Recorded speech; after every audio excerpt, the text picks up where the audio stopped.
Apresentação guiada, explicado passo a passo. O cérebro aprende quando entende o que é, como funciona e para que serve. Convido todos a assistir a aula completa. Vamos começar?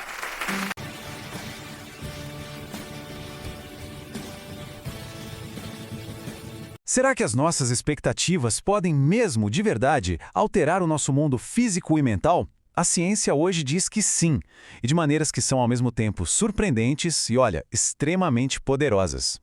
Parece uma pergunta estranha, né? Até impossível. Mas, e se a simples sugestão de que uma música está lá fosse o suficiente para o nosso cérebro simplesmente criar essa música? Pois foi exatamente isso que aconteceu. Num estudo, disseram para as pessoas que talvez elas ouvissem uma melodia bem específica no meio de um chiado, de um ruído branco. E uma parte delas jurou de pé junto que ouviu a canção, só que não tinha música nenhuma ali, tinha só a expectativa de que ela estivesse.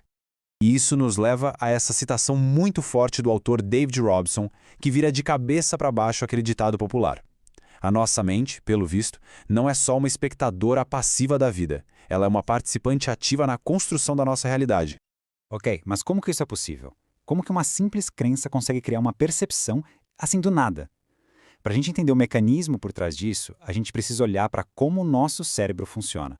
A ideia aqui é não imaginar o cérebro como uma câmera que só grava o mundo, sabe? É bem mais como uma máquina de previsão. Ele está sempre um passo à frente, usando tudo que ele já aprendeu para tentar adivinhar o que os nossos sentidos estão prestes a encontrar. E às vezes essa previsão é tão forte que ela simplesmente se sobrepõe à realidade. E essa tal máquina de previsão tem um poder incrível que pode se manifestar de duas formas bem diferentes. Uma super positiva, que muita gente já conhece, e outra bem mais sombria.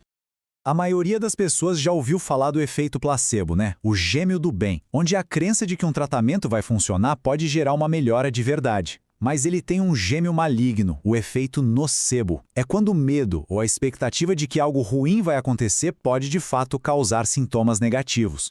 E o mais impressionante é que a crença nem precisa ser um engano. Num estudo fascinante feito em Lisboa, pacientes com dor crônica receberam pílulas de açúcar e eles sabiam que eram pílulas de açúcar. Foi explicado para eles que o poder da expectativa por si só já poderia ajudar. E o resultado? Mesmo sabendo que estavam tomando uma pílula que não tinha nada, os pacientes relataram uma redução de 30% na dor em apenas 3 semanas. A consciência do poder da mente foi literalmente o ingrediente ativo. Mas do mesmo jeito que a expectativa pode curar, ela também pode adoecer. A forma como uma informação é comunicada pode literalmente criar sintomas a partir do zero, acionando esse efeito nocebo de um jeito surpreendentemente sutil. Olha só esse estudo. Para um grupo, a informação sobre uma pílula falsa foi dita de forma positiva. 73 em cada 100 pessoas não vão sentir sintomas. Para outro grupo, a mesma estatística foi invertida, com foco no negativo. 27 em cada 100 vão sentir sintomas. O resultado foi impressionante. O grupo que recebeu a informação negativa relatou muito mais efeitos colaterais. Apenas palavras, e a realidade mudou. E esse poder da expectativa vai muito além da saúde, viu? Ele pode moldar nosso desempenho físico de maneiras dramáticas e até influenciar o jeito como a gente envelhece. Vamos pegar o caso do ciclista Richard Virenque. Durante uma corrida, ele recebeu uma injeção que a equipe dele chamou de poção mágica, para melhorar a performance. Ele se sentiu invencível e quebrou seus recordes pessoais. Acontece que a injeção só tinha glicose. A droga mais eficaz não estava na seringa, estava na mente dele. E as consequências disso são de longo prazo. Um estudo muito importante descobriu que pessoas com uma visão positiva sobre o envelhecimento viveram, em média, 7,5 anos a mais do que aquelas com uma visão negativa. O jeito como a gente encara o tempo passar pode nos dar ou tirar anos de vida. A expectativa dos outros sobre nós também é um motor poderosíssimo. Em um experimento clássico, fizeram uma professora acreditar que uma aluna chamada Violet tinha um potencial especial. Essa crença transformou completamente a interação delas. Em 1 ano, a Violet ganhou incríveis 37 pontos de QI. A expectativa da professora se tornou a realidade da aluna.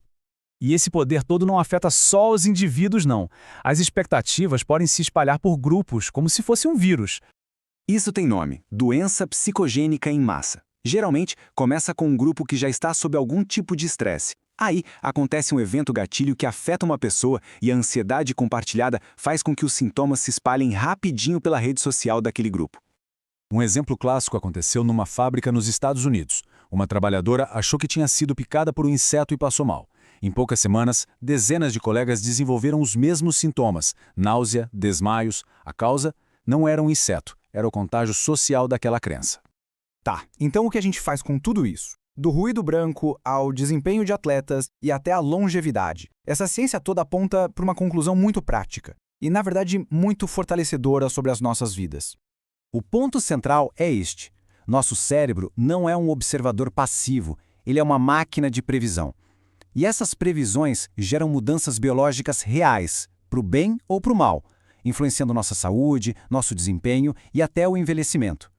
A grande notícia é que, ao entender esse mecanismo, a gente pode começar a reajustar nossas próprias expectativas para ter resultados melhores. E o que está em jogo não é pouca coisa.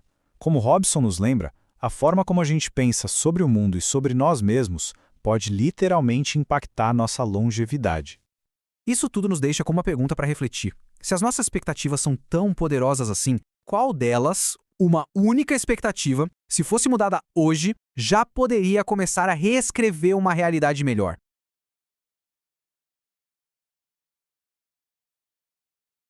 E aqui, explicado passo a passo, vamos entender como o cérebro aprende melhor. Segue e compartilha. Eu sou o psicólogo Macedo.